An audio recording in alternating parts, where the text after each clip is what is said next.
Hi Eric. So there is an issue with duplicate calendar links. Now, see, this is the calendar, employee calendar I created just now, and I added two links. One is employee A, and another is employee B. Okay.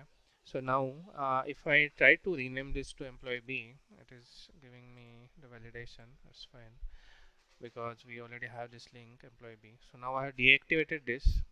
Yeah. So before that, I'll show you one thing. If I copy this and I am able to access this URL and also able to schedule a meeting with this URL. But now if I go and deactivate employee B link and update this to employee B, and now if I copy the URL, any of the URLs,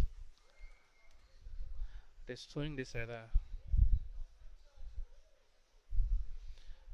And if I change the URL back to A,